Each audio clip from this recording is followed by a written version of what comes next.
ahead, slow it down and make it no time. I gotta keep it rolling. Those windshield. What's up, everybody? Welcome to the Gig App Worker Rodeo Roundtable 2025. It's weird that we're saying, I haven't said Happy New Year's in a long time, but Happy New Year, everybody. Happy New Year. It's been like 10 days since I've said it. You know, we're 9 days in. And yeah, it was just crazy to see. It was crazy to have 21 days off. I mean, nothing against anybody. It was just weird to have a Thursday back in my own pocket for a minute. And Max to be like, hey, and I don't have to. No, I'm free tonight. But we're back. I want to, of course, welcome Kim's Side Money Plans. We got Gig Work Mama. We got Michelle, who is recovering again. She had a slip and fall. Again. Michelle needs a lawyer that lives next door who does slip and fall only. And they can just make a living off her. The girl did give me a $10 tip, and her boyfriend came out and got the food since I was face planted on the ground. Did he help you up? I was already up. Oh.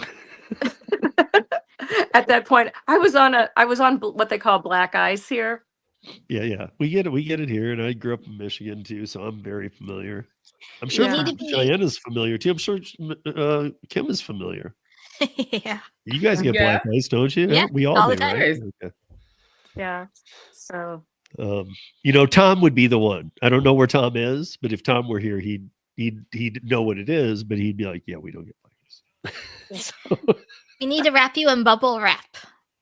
Seriously. well, I was wearing a puffer coat, so that kind of saved me as well, but But it didn't save the hands. no, it didn't save that. And are the weird bruises from going forward on that spiky, icy stuff that after it was an apartment complex, so they need to make like DoorDash and delivery outfits that even advertise that are like they have boots built in them, but they're like the fake samurai blow up wrestling suits. Oh my goodness! So that you're running around like this, and that way if you fall, you just bounce back. Well, would you wear it? Right? I don't know. I mean, I guess you'd dash a lot slower. Speaking of that, one of the biggest topics in the group this week was dog bites, and you wouldn't believe the amount of people that once this one gentleman posted his dog bite and what was he going to do about it. People were posting dog bite after dog bite and saying, "Hey, I got a lawyer and got 12,000. I got a lawyer and got 10,000. It was the best thing that ever happened to me." Yeah. Wow. What? The amazing amount of dog bites that were posted. Yeah, I mean, again, Cheyenne lives up in the tundra, so Wow. no, but I mean, like Kim was saying, like it's cold there a lot. Maybe people don't leave their dogs out as much here. There's dogs out all the time at like so many places we go, and even there will be notes that say, "Don't worry about the dog," or "If it bothers you, I'll bring it in," or all these dumb notes too, because it's like, "Don't worry about the dog," but then the person gets bit by the dog. Exactly. It's like, what do you mean don't worry about it? Why don't you just take it in since you ordered food and you know I'm coming? I don't go in if there are dogs. Right. Yeah. Well, I mean, there's that. But, I just don't do it. Yeah. I I'll mean, be like, come get your dog or come get your food. Yeah. I mean, it's too bad that there isn't just a quick option that would let you deal with it that way. So you get somewhere and it's like, hey, come get it from the gate. Or else you could just be like, I'm leaving it at the gate and not getting any kind of trouble or have any bad marks on you. Well, Steve and you guys, do you think it's fair that, after I fell, I was then calling people and saying, is your pathway clear and safe to your door? Because I don't want to risk. Because I was not going to risk it again in any way, shape, or form. And 2 people did come out and get their food after that. Because I troopered on. The money was just too good yesterday. We had 3 different peak pays going. Wow. Because of the weather, too. Yes, because of the weather. Lack of dashers. That was a big thing. And people that were trapped inside and they weren't venturing out, or they couldn't. You guys so tonight on the roundtable, we're going to talk about DoorDash in 2025 because we all have a bunch of different stories. I've got the transparency state.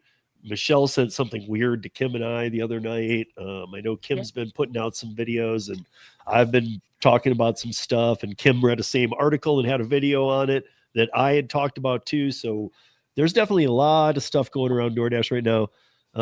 We would definitely need to go back and readdress Canada gig workers because now they really have to pay their taxes. Like we were making a joke about it before, but I guess you haven't had to do it. Or if you didn't, you were supposed to, but if you didn't, nobody was going to care. Not care. Right? No one was going to know. Right. Nobody's going to know. Same. They still care. Right. And then if we get to, I mean, we've got a couple of random stories too. Like one of the stories that Christopher Taylor sent me, thank you, Christopher, was remember the DoorDash story about the guy who had was stealing millions. Yes. Like somehow remember it was like through this, and he was in the Connecticut or something. Yeah. He was supposed to go to court, and he was in New York like a week ago or this week, and he got killed the night before court. I found that really weird. I mean, like Christopher Taylor sent it to me, and he's like, "This is weird, isn't it?" I'm like, "Yes, it's weird." Like, that article was sent to us like 20 times to post. It was sent to us hundreds of times about him stealing $733,000. And then the killing, it was almost, did that really happen? Yeah. Someone was trying to like take justice into their own hands. I don't even know. That's the part. Really, there's not a lot of details in the articles. I don't know if it was just a random violence occurrence too, because I don't know why he was in New York for all or whatever, but maybe he was doing other crimes too. I don't know. But I do want to say before we even move any farther forward too, my son Max got into college. Yay! And he's gonna be going in August. So now we got that on our plate to figure out. So. And before we get into this, I have to say this. First of all, nothing but prayers and love and everything to all of our friends, family, associates, people we know or don't know in Southern California. What is happening down there is just crazy. But on the other side of that, I need to do a quick slam because 180,000 were ordered to evacuate. 400,000 are without power. But do not worry, guys, because Gavin Newsom said by 2027, every house will have an EV charging station. However, January is their month to test fire hydrants. And the excuse about the Palisades was they hadn't gotten there yet to test them. What? Yep. So I really quickly, by the way, also, I can't remember the guy's name, but the DA in LA, the one who's been like letting every major criminal from every crime family off. Garcon, thank you. He has now been topped by their mayor, who literally, this is her response to what these are two quick 30-second videos. I think the first one's like 38 seconds, but this is the mayor. And when she found out, and she had her first gaggle of reporters come at her and ask her, it actually goes a lot longer than this, but I clipped it.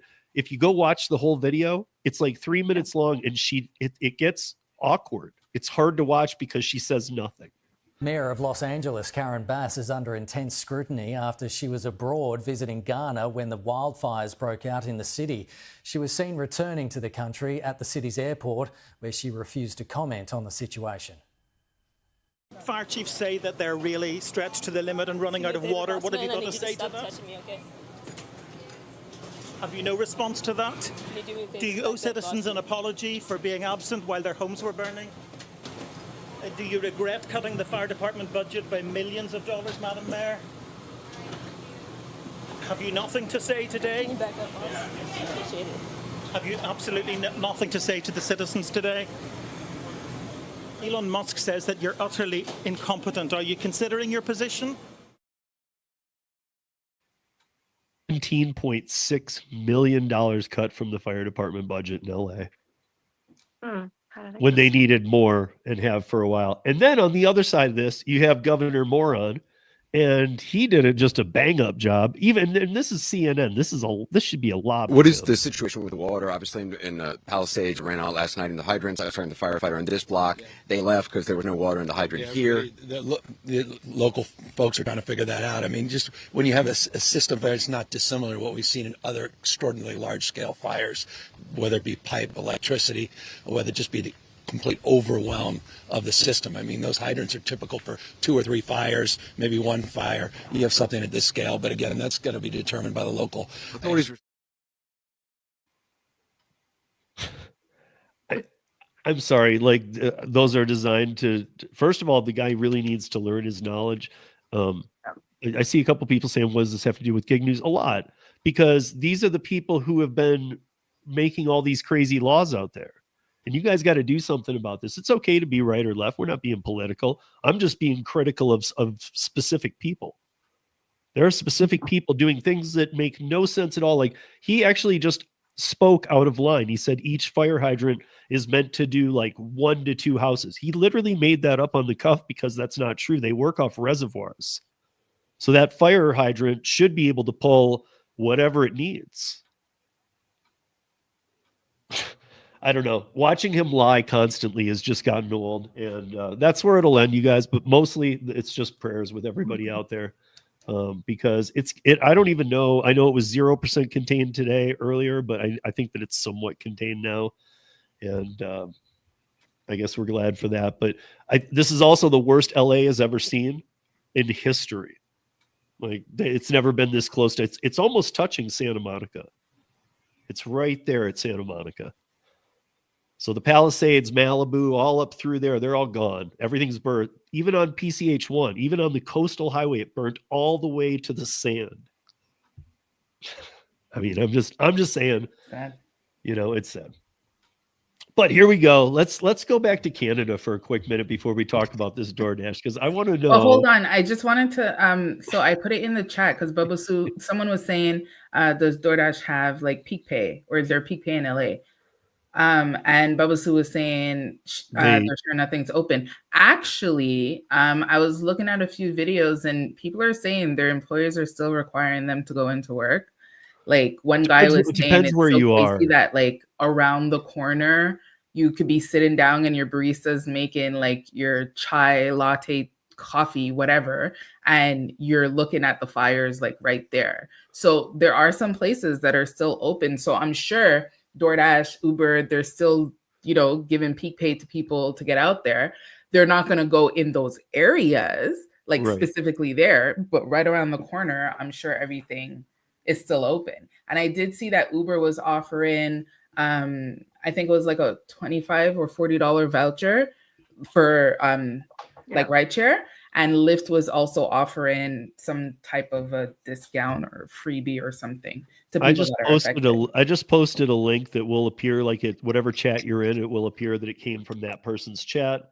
That is a link to the stories about DoorDash and Uber suspending service and where they have in LA County. So you can look and see which ones.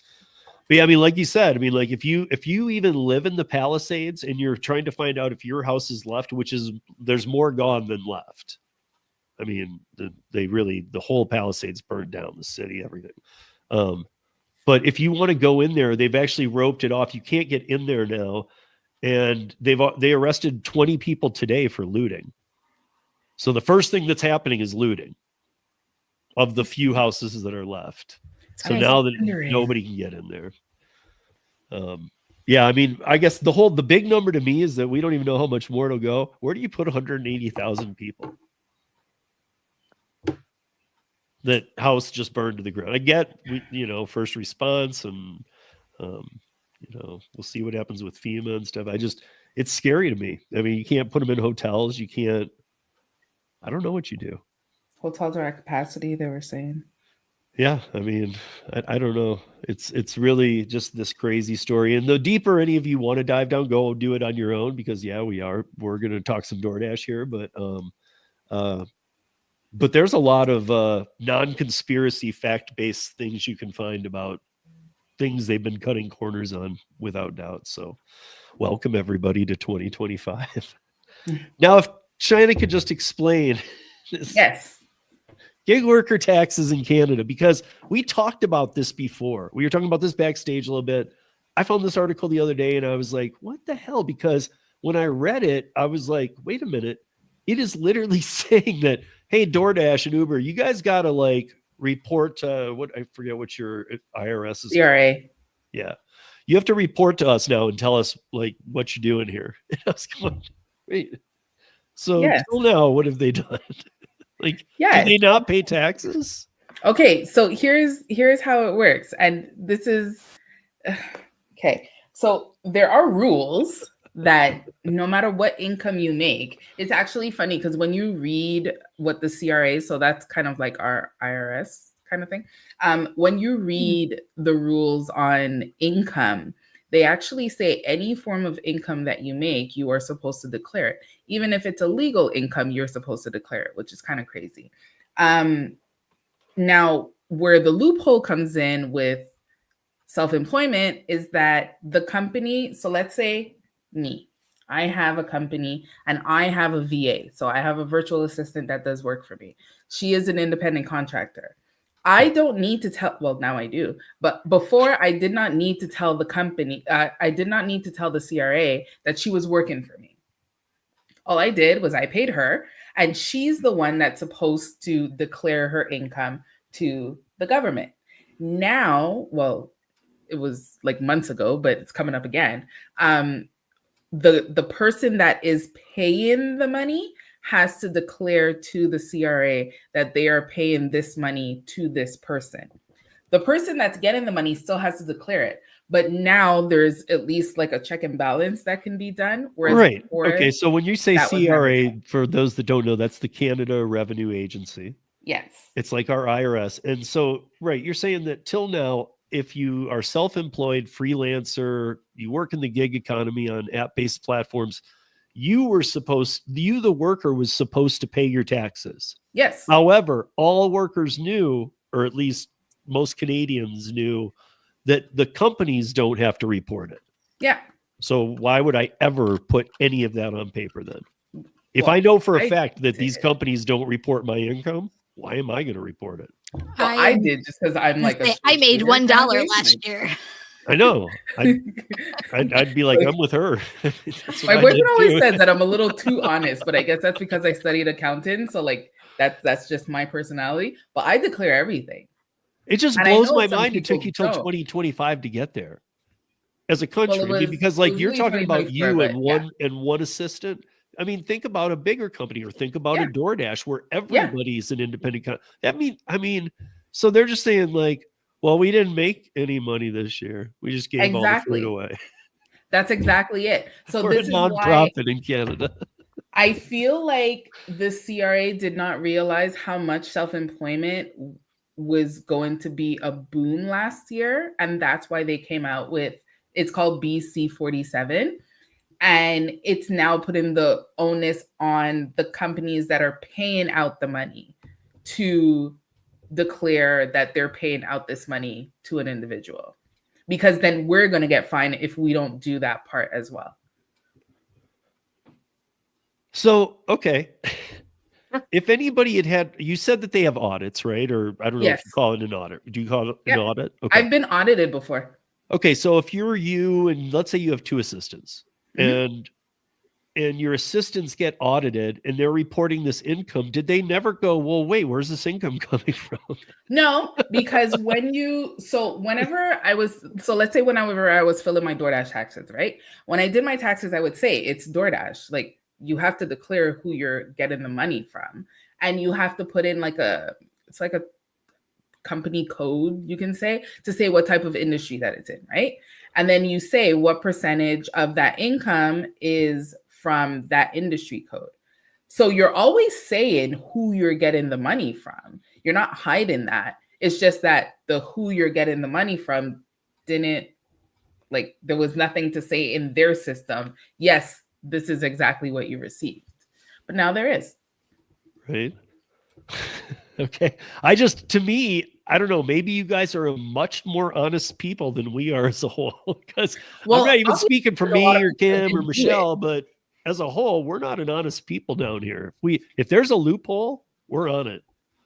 Well, there's definitely a lot of people that didn't do it, because when this popped up, the amount of comments that I was getting on my video that I did, the amount of people that were messaging me on Instagram and everywhere talking about, wait, so I'm supposed to be declaring my income now? And I'm like, you've been supposed to be declaring your income. What do you mean? Yeah. I don't know. It boggles my mind. Like I would have thought 3 decades ago they'd have been on this. Yeah, missing out on some money. Right. Yeah. I mean, like, definitely. I mean, Kim's right. Like, why not?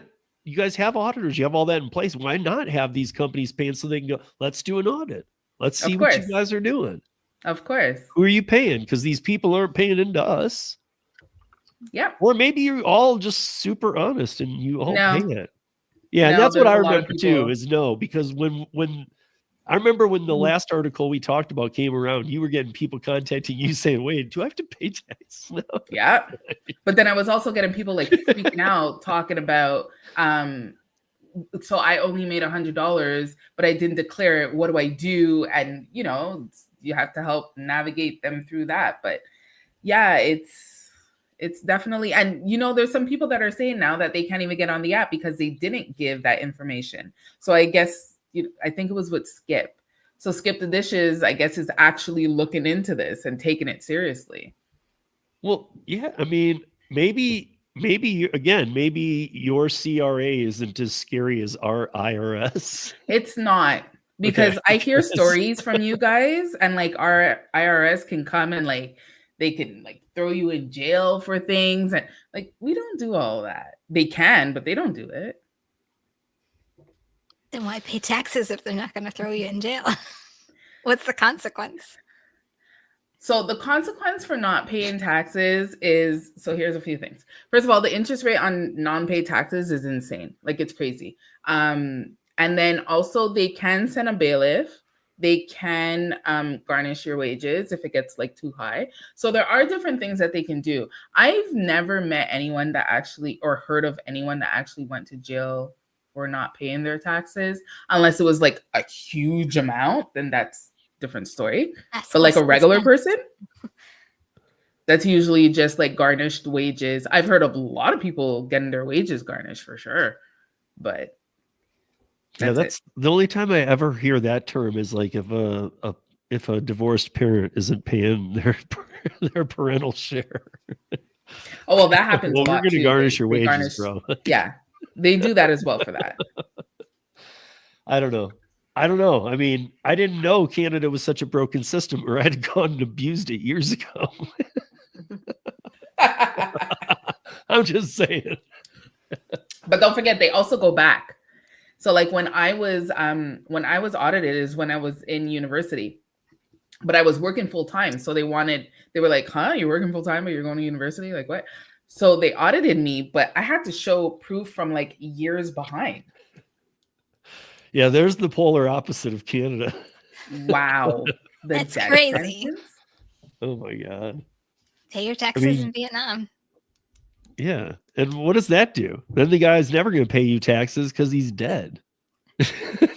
like, you're not going to collect nothing. Yeah. That's stupid.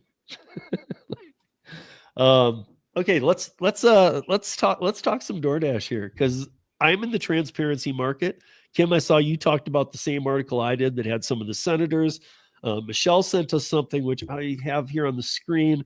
I'll bring it up now, so in case anybody has seen this elsewhere too, because I found this just, what? Like, I don't get it. So in case you can't read it, here, I'll read it. It's your account was deactivated due to suspicious activity involving repeated interactions between you and the same customer, in which the delivery tip was immediately transferred to your bank account, and in each instance that the customer requested and received a tip refund through DoorDash support. As you were previously notified, this violates blah, blah, blah, blah, blah, blah, blah, blah, blah, blah, blah, blah. What is this? Well, let me also say that when the guy submitted it in his narrative to us as a group, he said, "Hi, y'all. I got deactivated. I have over 3,000 deliveries, a 5.0 rating, and I don't know why." What the? Yeah. And of course, we let him have it. I mean, it was, everybody could see just what happened. Of course, they're the typical DoorDash haters that said, "Oh, DoorDash will find any reason to deactivate you." But it also made we I decided to post this because, and I'm the one that scratched out his name, probably not very well. And people even said, "I know that guy, it's Matt." And I said, "No, it wasn't Matt, but nice guy." I mean, does the name really matter? I was kind of laughing because I was thinking like, I was thinking another way when you said, somebody said, "Oh, it's Matt." I would have been like, "Which Matt? They're all deactivated." Yeah. I mean, Well, actually, since he posted it, I'll tell you his name. It was Will. okay, yeah. I So, mean, but I yeah, mean, the point is the deactivations are so massive. I guess my yeah. realization with this was, I'm like, why are you explaining something that's weird, first of all? But why are you explaining it for the first time ever? Normally, they're just like, "You're deactivated. Shut up. Deal with it." I actually, because of Michelle, I have a video coming out about this tomorrow, so I don't want to go into too much of what I really think about this. But to me, I'm actually surprised DoorDash actually put that much detail in it. Usually, they just label it fraud and move on, and you're like, "Fraud what?" And I'm like, this actually tells you like specifically exactly what they did, and I'm like, well, there you go. Which is why I left the rest of the header on. I wanted to show, I mean, it was a real email. I could tell by the way it came in. We get these all the time, and they always say the same thing. And it's kind of a running joke is, "I got deactivated and I don't know why." Right. It would have the, if you want to learn more, click here. But as we all know, if you've ever played around in that FAQ nightmare, there's nothing to be learned. You're just going to it's just going to spin your head with a bunch of nonsense and words that have you going, "What? What happened? What do I do?" Yeah. So that is, I don't want to do any spoilers for Kim's spin on it. Well, you She couldn't always has a because you great don't know idea. what it is. Yeah. Right. And how she's gonna and I threw her some, I mean, it got so many hits and people were nailing it. More people got it and said, thank you. I wanted to do it, of course, as we do in our group, education. Don't try this stuff because you're gonna get caught. Yeah. You're gonna get caught. And somebody brought up a very good point, because I'm not a customer, but I knew this when they brought it up. They said that's why you cannot give large tips in DoorDash. They prevent you from giving over a 50% tip. So like people were saying, what was this guy doing? A $50 tip? Well, we don't know, but I believe that if you and those of you that are out there that order, I believe if you order a $20 order, you cannot tip $20. When did that start? You used to be able to tip 500% of what you spent. That's what people I have mean, been no, telling I'm talking me. years ago. I'm just saying, when did it start that they actually started going, "Well, we're going to scale this years pretty ago low"? they capped it. At 50, is it 50%? It's 50%, but now you can now tip afterwards too. So say they do 50% and a customer wanted to give more, they can now do more after delivery. That happened to me the other day. Someone tipped me $50 after delivery, which was kind of nice. Yay. I know, it was really awesome. But it was definitely more than 50%. Yeah, so people are telling me this because I don't order. Also, I've heard it for a long time that the people that order, let's say on Chipotle's app, even though it's picked up by DoorDash, that Chipotle only allows a certain amount of tip and they cap it. So that's another reason why there's just no reason why they would do that, though. Well, I guess to prevent this fraud that could possibly go on. The fraud that's going on every day, and the fraud people are the ones they don't catch. They check people like us who aren't doing fraud. They don't catch any of the people doing fraud. So The only thing I'm trying to think of is if maybe in some way it makes the credit card processing higher because they're processing a higher amount, even though they're not keeping it, they're still processing it through the processor. There you go. But again, that would only work in Canada where you don't have to pay taxes. I'm just kidding. Yeah. I mean, to be honest, I don't know. I mean, Cheyenne, you're just hearing about this. What would you think if you saw that deactivation notice? Well, I think that's a little bit sketchy. First of all, I'd be like, what do you mean too many conversations with someone and then the same person? The same person. So like the same customer. We've had to refund your tip a couple times from the same customer. You're deactivating. I've had regular customers, just like Kim has regular customers. If I have a customer, like this one customer that I always used to go to, I don't know where she went, but anyways, I always had her and she always gave me insanely good tips.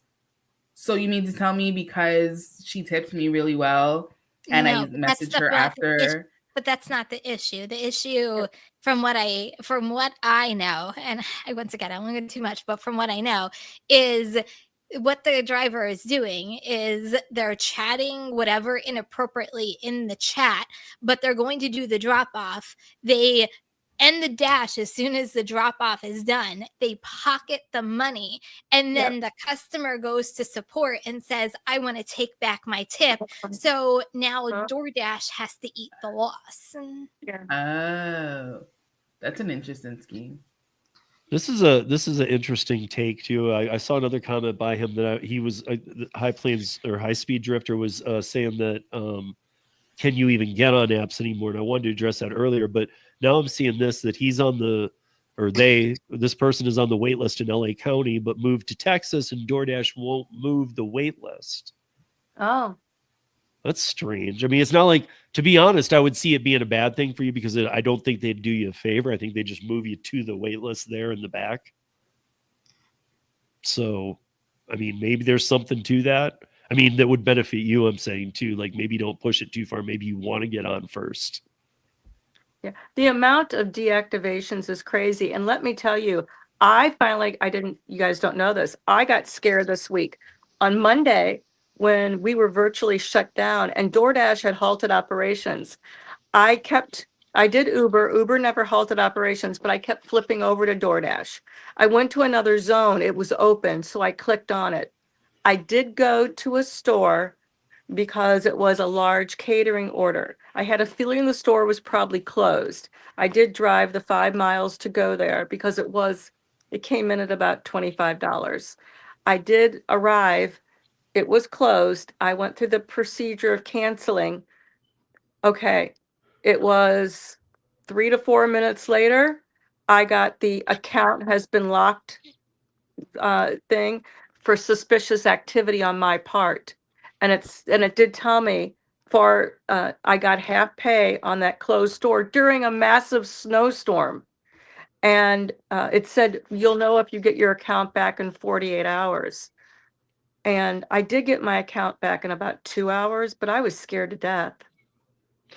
Yeah, I mean, there's definitely the fear factor thing because look at Marco. I mean, we've mentioned him before, but he used to be Nova Dasher, now he's Nova Hustles. Marco's a friend of all of ours. Yeah. He has more dashes than anybody I know. I still think to this day nobody has more dashes that I know of than. How many? Up around, he's got to be around 28, 29 now. Somebody just submitted 21,000 the other day. Yeah. Last I remember that was like 6 months ago. I had him on the podcast. He had cracked 25,000. Wow. And they deactivated him for 6 months. He went through the whole process, the hoops, all the BS, and finally gave up. And it wasn't until he gave up and a month later, which ended up being like a total time span of like 5 or 6 months, that they came back and said, hey, you're okay to dash again. Yeah. Well, there are people, like you say, abuse things and Mark closed restaurants 4, 5, 10 times. I've done it once. And within a few minutes, they locked me out. And I was thinking, just earning that $12 just then, that half pay was not worth losing my DoorDash account over. but it was a real thing. And I'm going on the weather, and I'm getting the wind speed and the temperature, and I'm taking pictures of the snow to get, build a case to support my, reason why this has all. And fortunately, I know the manager. I was thinking I'll have to go in tomorrow and get a valid document that they were actually closed. Damn, Cruise and Dasher was up near 22. So I want to tell you guys about my market, because you guys do way more Dash than I do. So I've been doing daytime B2B, same stuff I do. B2B's been great so far in the new year. So I've got my day stuff going, but I know that Kim knows. I think you guys all know. I don't know if you know that it's all I could do, but like if I go to schedule on is it Saturday night, you could schedule for the next Friday, right? Like Saturday night at midnight or whatever. Is that right? I think you can schedule up to 12 dashes ahead of time, which is what I do. Can't. No. Mine only goes 7 days. I haven't scheduled in. And you can only go 6 days out. So anyway, bottom feeders like me, all of you bottom feeders who can affiliate with me here, not Tim, the elite, but me who was in the single digits forever. Yeah, Cheyenne. I mean, single digits forever. First of all, guys, I'm at 31%. Oh my gosh. Kim knew I was climbing, but I'm at 31%. And here's why though. So I used to be able to schedule, like I would schedule on Saturday a Friday shift that I could live stream, because it was never my bread and butter. I was doing way more than enough hours on the other apps. I didn't need it, but I keep it active. I mean, the most I ever dashed was the 2 times Para was active. That's when I was on it all the time. Not only was I testing it, I was loving it. So I was abusing it and loving it. All that went down. It just became an app I didn't really use much. And I see Tony in the chat and some others, the Denver market people, and they know like DoorDash just, for the big city we are, it's not the payouts you'd expect. It's not like some of these other cities. And it's been going downhill for quite some time. So I would schedule a 5 to 5:30 or a 5 to 7 on Friday, or a 5:30 to 8:30. So it would either be a 2 or a 3 hour block that was available to me like 5 days, 6 days out. And I'd take one of them so that I could live stream it, keep my account active, try and grab 1 or 2, see if I could pay the gas in my tank in 2-3 hours, that kind of thing. It was more just for the content and keeping active. But now our transparency law went into effect on January 1st. And about 10 days prior, DoorDash started doing the complete transparency, because the fines are so high. The fines are so high that they started doing let's just start testing this, because if everyone they're caught on, every instance is $500 each side. So if they don't provide complete transparency to the driver, $500 fine, to the customer ordering, $500 fine, and that's per delivery. And that has to be like for the customer. Let's start there. The customer has to have a full breakdown. It can't say fees and taxes anymore. It has to say subtotal of items. That's what you're just spending on food. They want you to very clearly see that all alone. Here's what you're spending on the food portion. And so therefore you're already seeing, wait, that's 25% higher than I pay in the location, or 30% more. Then you have to see the fees, each fee called what it is. They can have as many line items as they want, but they have to line item every one to the customer. They have to put taxes, and then at the very bottom, they have to put driver pay. And it has to match the receipt I get. So the customers see what the total I get is now. Now, when I get an offer now, it has a total amount, and it'll say, $12, or $11.50, $10, and then it's off to the side. It has to say the tip, $10 tip, or it'll say $2, $0 tip. Like it says $0 tip, and it can't change after the fact. It's illegal. And like Kim was saying, if they want to post tip you, DoorDash has to create a new instance of the scenario to be attached to the first one, because the first one can't be changed, period. Because remember when I said you can't audit an algorithm?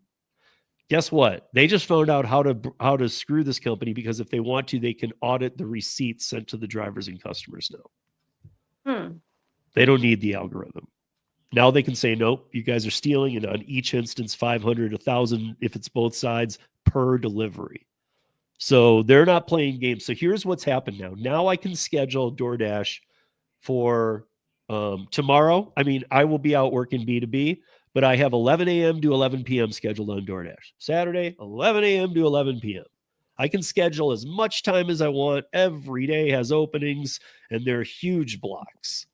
You can do with them what you want. And I'm a bottom feeder, but here's what's happening.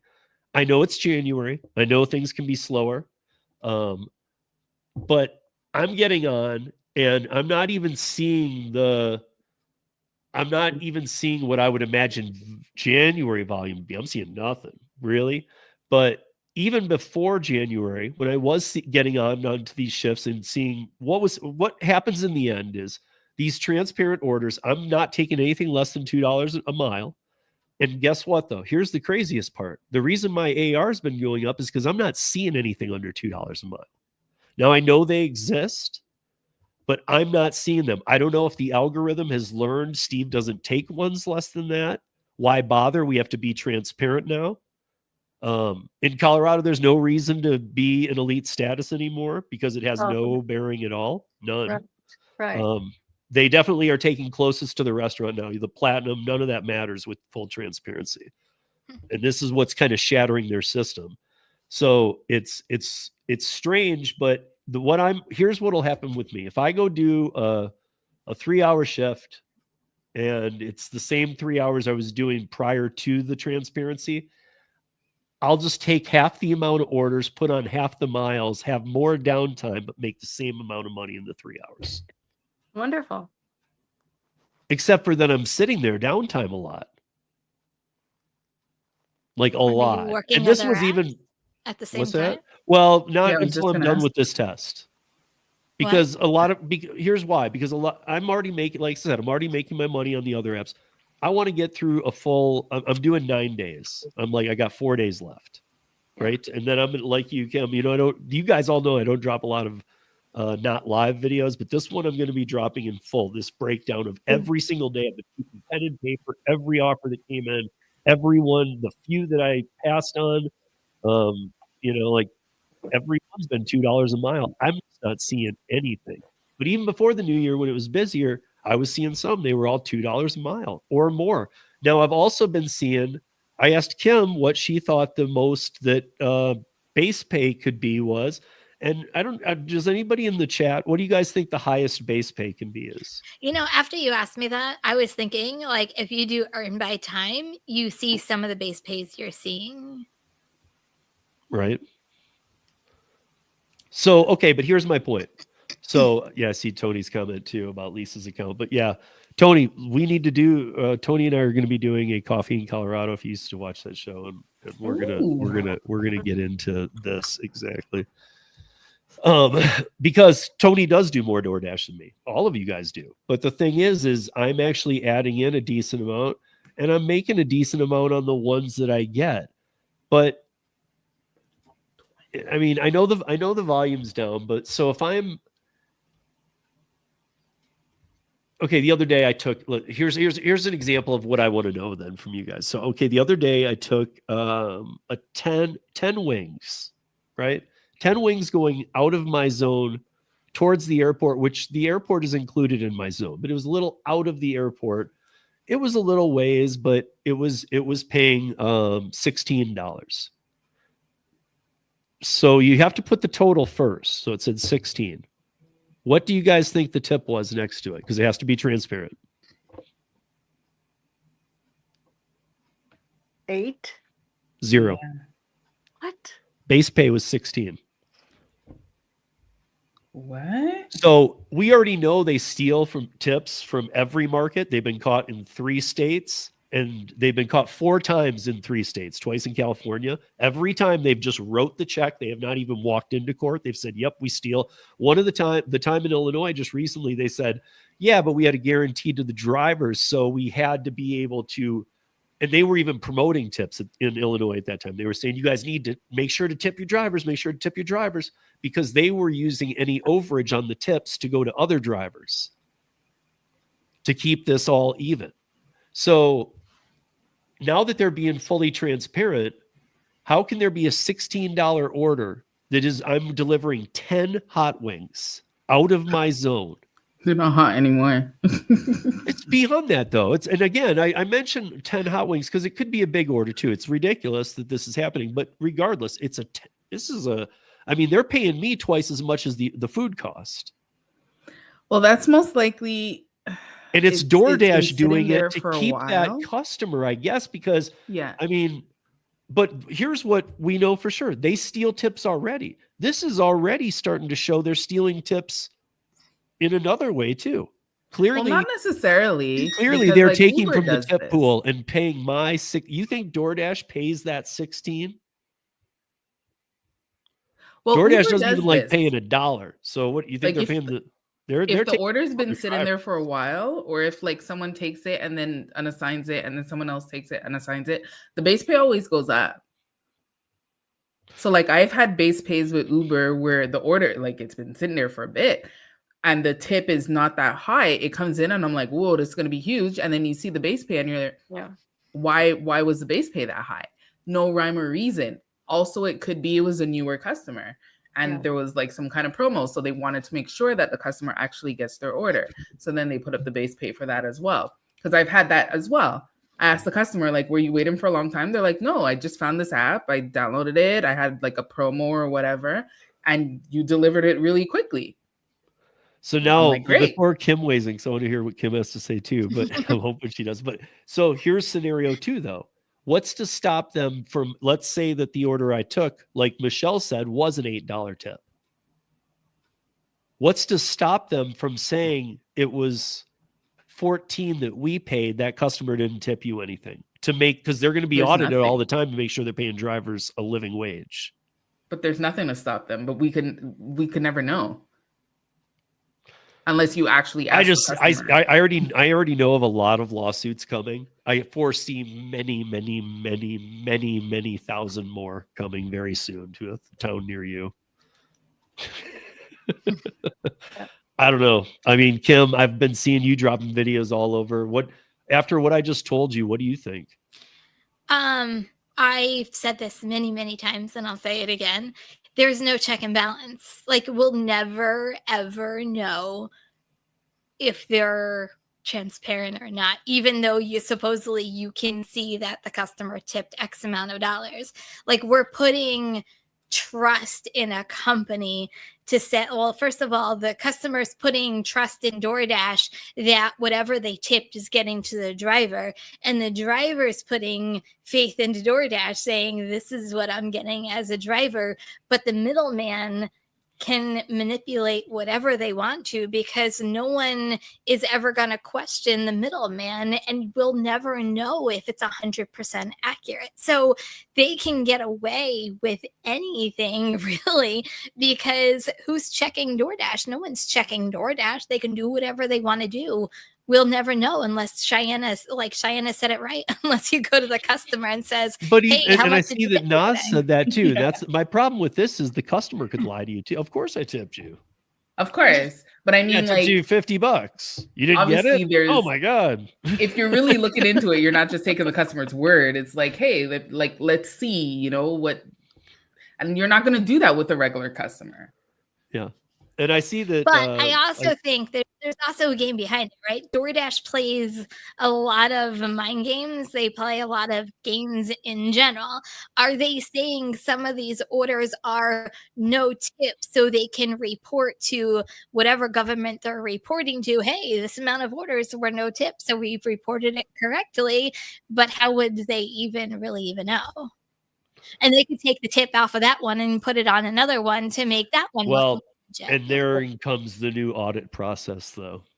Yeah, they need to be because audited. they'll say, okay, cool. They don't have to go. They're not going to go collect the customer's receipt and my receipt. They're going to call for those from DoorDash. Because I saw a comment in here from somebody saying that lawsuits don't mean crap to these companies. They just write a check. That is the old mantra. That is what used to happen. But as Kim was reporting on, same article I was talking about last week, and a lot more that I've been talking with people, They do now. There's lawmakers who fully know the game now. They're not just kind of like, I think something weird's going on. They're fully in tune. They know what's going on. And they want a lot of things cleaned up. We don't even need to get into all of them, but they want all of them cleaned up and they're aware of all of them. So I don't know. I mean, this is not going to be the same year it was last year. I can guarantee that. No, I think 2025 is going to be a very interesting year for all gig companies. I think there's going to be a lot of change coming our way. And I don't know whether it's good or bad yet. I think that's kind of to be seen at this point. Just know that I think a lot of changes are coming to a lot of these gig apps. Yeah. No, and that's why I was saying, I mean, like when you were even talking about it, even the senators, it was 3 before the new year. Now, I mean, now there's like 13 in on this. And they're very aware, and they're making each other even more aware. I mean, I'm gonna go back in the days of history when Kim was in Denver and we were meeting with the senator here. This is like the first senator that probably ever listened to gig workers.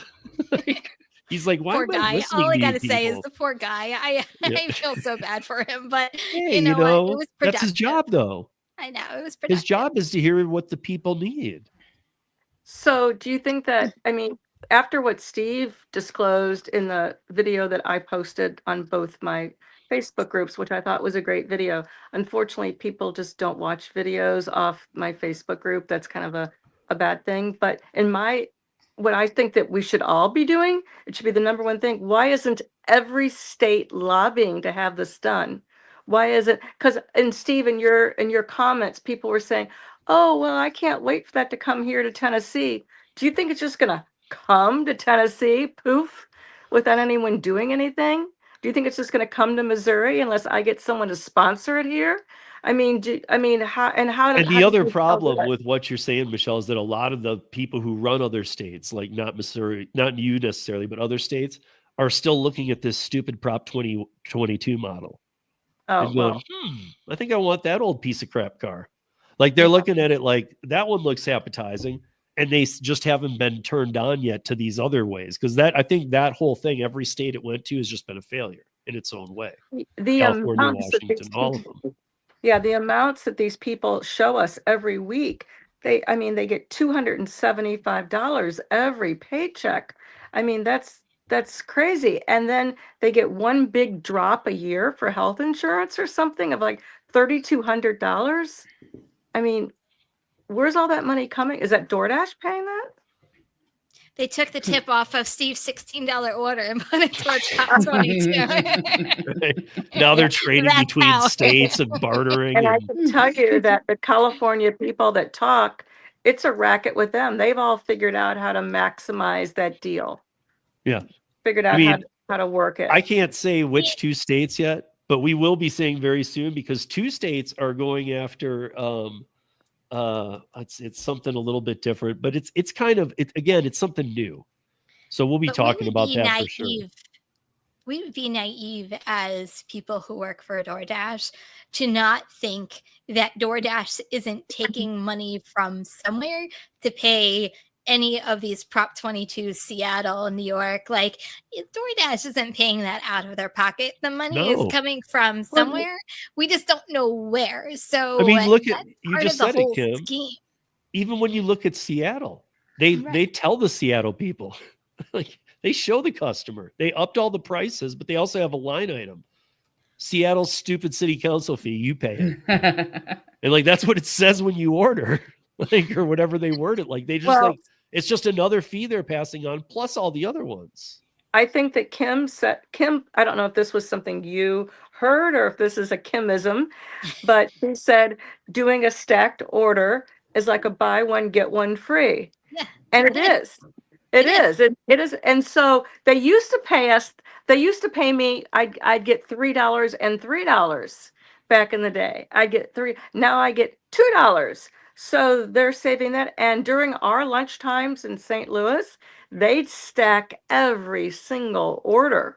Every single order comes in stacked for at least from 11 to 12:30. I said it's buy one Dasher, get one free. That's exactly what you're getting for stacked orders. Yeah, But that's a Kim, good mechanism. you've always done them if they're from the same restaurant. I still do it. Yeah, okay. Just because I don't agree with it doesn't it has mean to I make don't go out sense and to make you. money. Right. Yeah. But that's a big savings when they just decided one day to stop paying us. Yeah. And I'll tell you, I don't take them very often. They have to make sense. They have to be from the same restaurant or in the same strip center. I don't drive to place. I really avoid doing them because I don't want to give them the satisfaction that they're getting that out of me. No, I mean, honestly, I think of it as just a big amount of money, like Denver. Denver's just kind of all night. It's like Vegas, just piling in, and then they're like, "How much did you work?" And what's your AR? And they have some metric, and they're like, "Here's your shekels." Like, what did you do? There's your shekels. Like, I just feel like it's just all being juggled. Like Kim was saying, almost like we don't know what's going on. It's like the Wizard of Oz. We don't know what's going on behind the curtain. It is. It's like, but here's what I guess we've always all known this. I'm not telling anybody anything new, but there is some, I think it goes so much deeper on a shady level than we've ever even thought. And I think that AI intelligence, just like any AI intelligence, which learns on what you're doing, what they're doing is scamming, manipulating, and hurting customers, businesses, and the drivers. Well, I have a feeling that AI is learning that. Okay, how do we do this better? Like, it's not like they're putting like good ethics into the computer every morning to make sure that it understands ethics. It's just like bottom line, what do we got to do? And they're like, pay the drivers a penny, charge the customers $1 million, do whatever you want to the businesses, treat them like crap, doesn't matter. I don't know. That's how I see it now. And I just, thank God for some of the smaller startups. Hopefully they stay smaller startups, or at least, stick with good intent and don't grow too quick, because the last thing we need are more of these companies, because this is some of the craziest things. Like, I'm seeing such a different thing on DoorDash now. It's crazy.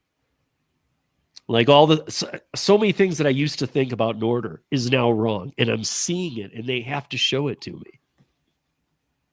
And it can't change. It can't change at all. It can't change after I do it. It can't change. There can be no 50-cent hidden tip. So, like, if you guys that are like, oh, $14.25, take it, there will be a hidden tip, and then you get there and it's $14.75. First of all, I don't think of that as a hidden tip. I think of that as a cruel joke. Yeah. But even that, they can't do that here anymore. Whatever is shown to you before you accept it is what you're getting paid. Then they're going to take both receipts. They've got them. And I've asked the customers. I've actually asked a couple customers. I'm like, are you seeing full line breakdowns? And they're like, yeah.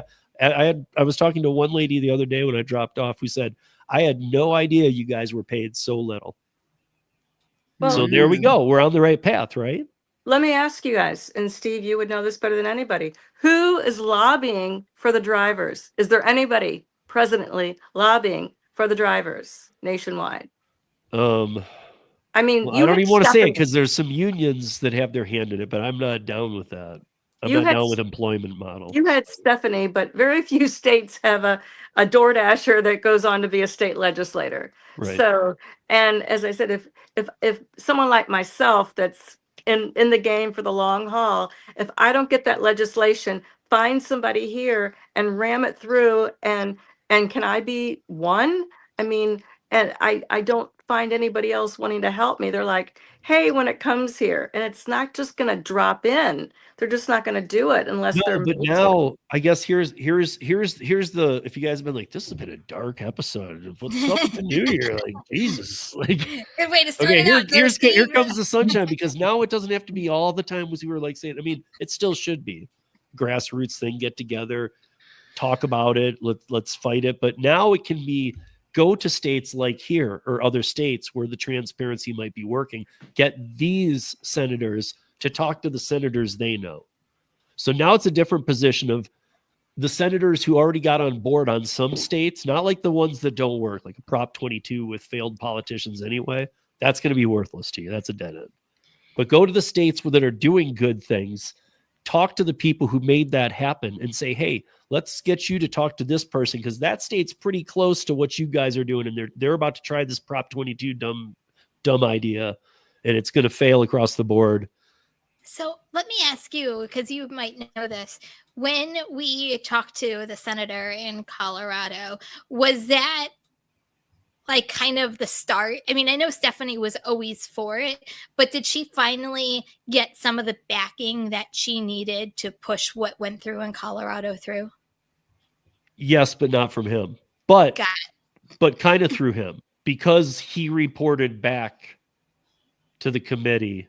Tony's in here, so I won't say the guy's name. He was very kind to us, but Tony has some big beefs with him. I have some big beefs with him too. He's like most politicians, they're hard to deal with. But he made the time, he came, he listened, he heard a side, and he saw somehow, at least, and even take it this way if you guys want, he saw an angle that he thought, well, this won't hurt anybody, and if it's going to help him, sure. I know that might sound bad to a lot of people, like, well, shouldn't he do a lot more than that? Yeah, but they don't. And so, like, if you can at least get them to do that, that's big. Which I think is why my state, Missouri, the way the politics are right now, I think we're prime to have a similar thing passed. I really do.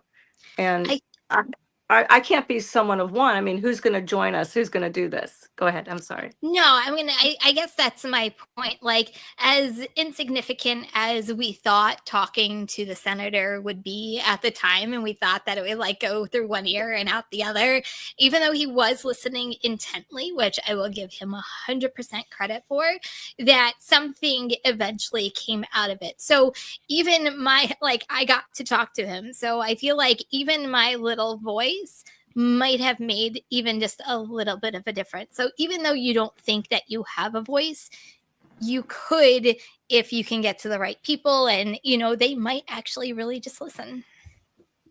Yeah. Well, I just wish that we could not reinvent, just use the same whatever passed in Colorado, because it sounds like that's going to work. Well, I mean, and will it be the, yeah, exactly. That's exactly what I was just about to say, is it's a start. It's finally a start that I can see something to. Maybe they're going to the gig companies find a way to maneuver around this, but I feel like the wheels are turning with the politicians a little more. I mean, when you have 76 million working people in the United States being freelancers, self-employed, independent contractors, or gig app workers, that's over 40% of our workforce, because only 180 million in the United States work. I mean, that's 40% of the workforce. What are you going to do with that? You have to start addressing that. Your constituents are, no matter what demographic you're in, are a large portion are going to have a hand in the gig apps. Yeah, I think the 9-to-5 is pretty well gone. I think that's obsolete. And even those that do have 9-to-5 are part-timing in the gig economy. Yeah, they're still part-time in the gig. Yeah. I mean, there's just so many people in it now. The voices have to be heard. And yeah, I mean, Kim's right. I mean, when she said, was it the first politician that listened? Clearly no, because other states were passing things, but they were things that didn't work. Right. New York, Washington, they were just passing these same old things that we would even sit here and go, this isn't going to work, before they even launched it. Right. And it wouldn't work. And we'd be like, yeah, duh. When I was talking to him, like, he's not going to, a girl from New Jersey, what does she have to do with Colorado? And I thought he'd be like, who's this crazy person talking to me about this? And no, he really did intently listen to what drivers had to say, and he didn't know a lot of the stuff that was happening in the gig economy. So I think he got something out of it just by listening and to understanding what gig workers go through. And I think that's the disconnect with a lot of like the lawmakers in a lot of states. Like, they don't do it.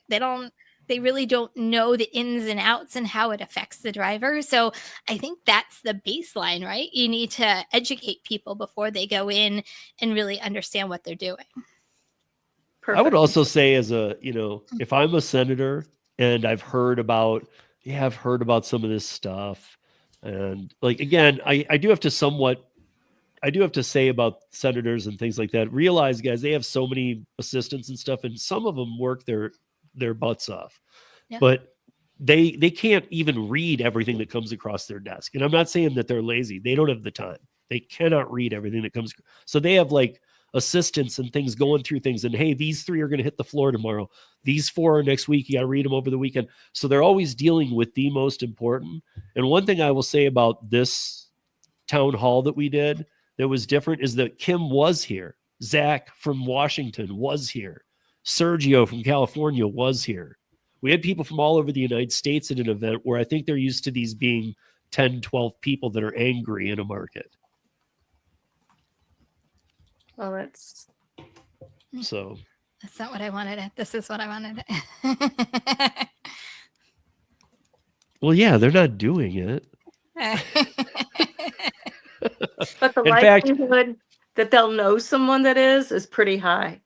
Maybe they have a college-age child or something like that, and that they know someone that's doing it. Yeah. I mean, I'll say this too. All of us, I mean, it was summer, so whatever. I'll cut him a little credits the weekend. But living here in Denver as long as I have, it sure looked like he had golf attire on. Oh, he was definitely going. He was either coming from golfing or going golfing. He was doing something. So, like, I think his point was like, I'll just pop by this thing. And then it just turned into, hey, man, stand in that corner. We're not letting you out of there. Well, I was involved in government for a long time. And I think just talking this out right now, you are right. It is a great bipartisan type of legislation because it can't hurt anybody. And maybe it's pretty innocuous. It can't really hurt anybody. And it no offense, not to put it harshly, but it shuts all of us up. Yeah. Because now they're hearing the noise now. They're hearing and they're like realizing, wait a minute, those 5 people that wanted to be in a union don't represent all gig workers. And it's like, no, they represent like 0%. Well, I think the whole scenario of calling us independent contractors and treating us like employees, making us that my group sometimes, as much as I love y'all and all that, the psychological thing of being platinum has overcame everybody. It's just that AR and plat I've never seen. It's a lot of posts. It's a lot that all they talk about is AR, and also I believe Kim used the word throttling the other day, and I do believe that when people are at that 69-70%, they are getting throttled, and that's what they don't use that word, but I see it. I see that on Uber when we get the Quest, and I've got one more to go to get my 5 in the Quest, and I get no more offers. So I said it's been slower since the new year, but it has to be transparent. I did a 2-hour dash that I ended after an hour 40 because I haven't seen one offer. Wow. Now, for those of you that aren't that familiar, I'm not going to tell you exactly where I am, but I am in the city of Denver. That's unheard of. Usually I see a bunch of $1 offers or 5 cents. Here, take this. It's only 5 cents for 50 miles. Like, I see all those all the time. Those are gone, but I didn't see one in an hour 40. And I was at a perfect fishing spot on a perfect night. Now, it was slow. You could tell. I mean, even the restaurants looked slow. We had some snow too, like you've had, Michelle. And so, I mean, like, it just looked like, okay. But nothing at all happened. I didn't see one offer. So I don't know how they're going to, I don't know why all of a sudden, see, I guess one thing I don't understand is I don't understand why they've opened up the floodgates to let everybody schedule all the time. Like, I could schedule 12 hours every day now, Kim. Yeah. If I were to follow, why are they doing that? I don't know. Flooding your market. That's the only thing I can think of. But for me, flooded, like, if I'm not platinum, I cannot work DoorDash. I cannot make my $1,000 a week on DoorDash. Like, it's impossible. Like, I can't get it. Well, I am so oversaturated. Like, I wouldn't get orders. I wouldn't get a schedule. I wouldn't make money. Like, it's almost a necessity in my market to be platinum if I want to make money on the DoorDash platform. That's kind of just the way. Unfortunately, it's the way that it is. Right. Yeah, I mean, market to market. You can still dash now. What? You can still dash now when you're platinum, right? Oh yeah, yeah. Yeah. Oh, I mean, markets are losing that one after the Yes. next. We're hearing that every So, day. I mean, it's and Yeah. and the person I've been talking to at DoorDash says expect that's gone by summer. And not by market necessarily, by individual. So an individuals in markets maybe lost the ability to dash now, but others may not have. The same thing is that, honestly, I have the EBT and I don't want to do EBT ever, but I check it almost all the time to see what's going on with it, and it will tell me it's not available. It's never really. It's available like at 4 a.m. sometimes. That's it. Yeah. And like I said, I don't want to do it, but I noticed that when EBT started, that the amount of orders decreased in my area. So let me ask you this, because I think I have a piece to your puzzle, because I'm seeing this a little bit in my market, but you're probably more relative in your market.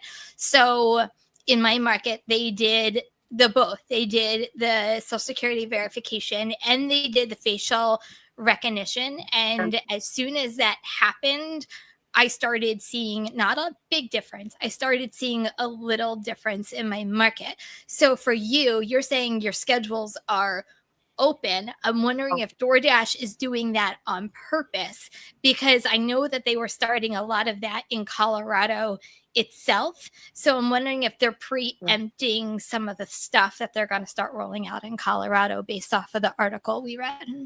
Right. And also I know that you're aware of it, and the newcomer situation is starting to get a little more under control. It's not fully under control at all, but there's less schemes that I'm seeing going on, because I can always figure out what they're doing, because the schemes are usually one person running it and then runners coming to them. So those seem to be disappearing a little more. Hand it to me orders are up 300%. I don't know what they've done. Interesting. But everybody and nobody that's illegal takes a hand it to me. Nobody. Well, interestingly enough, DoorDash is doing PIN numbers now, which we've asked for. I probably had 3 or 4 PIN numbers today. There was one day, it was like right before I can't remember whether it was like right before Christmas or New Year's. It was one of those days. Every single hand it to me customer was a PIN number. Yeah, so that's Everyone. something, but that protects us too from not me. It doesn't happen to me, but it happens to so many people in the groups, or order not received, and they get their contract violations, and the folks the dashers feel so violated, because they'll say, I handed it to that girl, I handed it to her. I mean, they come on, it's very personal to them that they've been lied to. And they don't know how to fight that. How do I fight it? They didn't take a photo. Always take a photo. You guys, even if hand it to them, it's always take a broken, photo. even if it's broken, just put a broken GoPro on your head. Exactly. So they think you're shooting video. No, you don't even need to do that. If I hand it to a customer, like say it's a leave at door and the customer is waiting for me, like I actually take a picture of their mailbox with the number to their house on it. So that way it's in their system. So that way, if someone ever does that, well, go take your pictures, because it proves that I was actually there. And that's what I do for every single one of those deliveries. So just always take a picture of everything. That is a great pro tip, to always take pictures. I have so many. Sometimes I take as many as 3 on one order. Yeah. You know, I'm tired of doing it. So anybody, before we like wrap up and get out of here for the week, anybody that has any opinion on this, if you're watching after the fact, whatever, if you have any opinion on one thing I would actually really like to hear anybody's opinion on is, why are they letting me or anybody schedule any time I want? I'm telling you, I think that's the reason why they're preempting what's happening in your area. So they don't want to go without orders being delivered. So let's flood your area with all these drivers, so we know orders are going to get delivered. Right. But if you're setting me out there for too long without anything at some point. But they're doing it on purpose. That's the thing. Yeah. God, it's like a mind grenade every day. Just even, you have a good day, you get on a roll with it, and you just kind of blow it off. But it's still a problem. You blow it off. But then you have a bad day with it and you're kind of in the zone with trying to figure it out. And you're like, dude, this company's scamming me. Like, and at the end of the day, they are scamming us in one way or another every single day. But they also scam their customers. They don't care about it's the weirdest business plan I've ever seen in my life. Yeah, it is.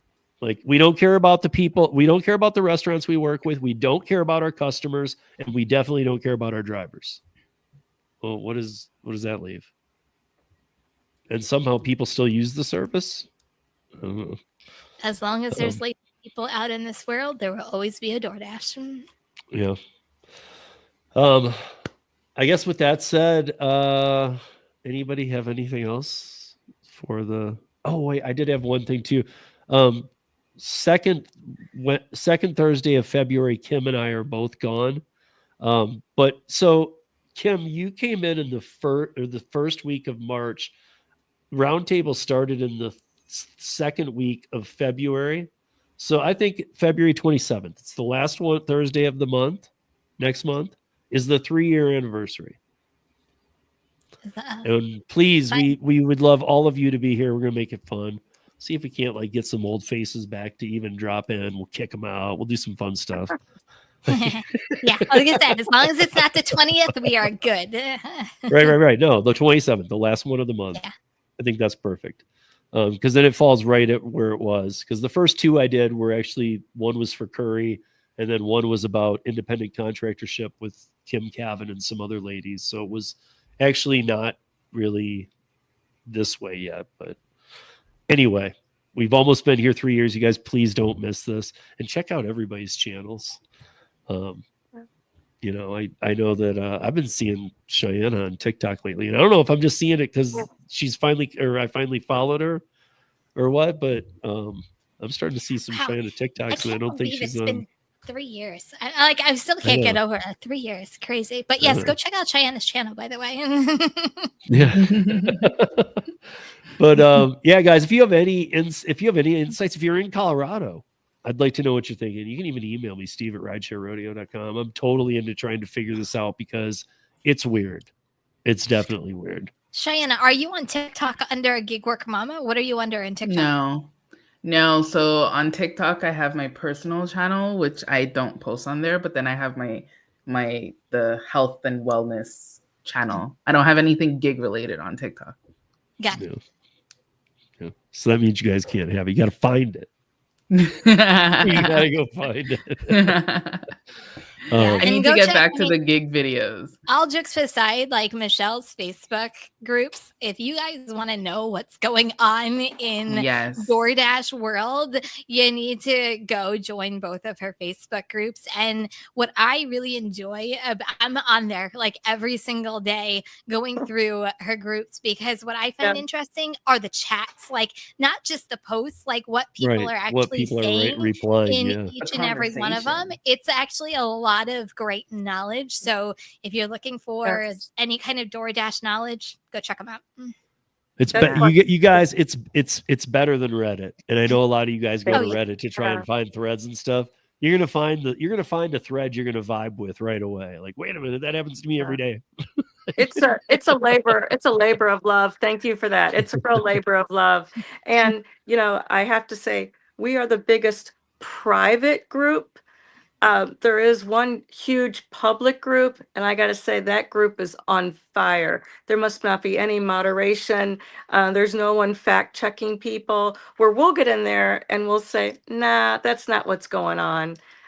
You know, we kind of dispel the rumors from all of you, all the good information that we're getting. But at the same time, don't disenfranchise people from posting on it, because it's more like, come with receipts. Or at least allow the group to check your receipts.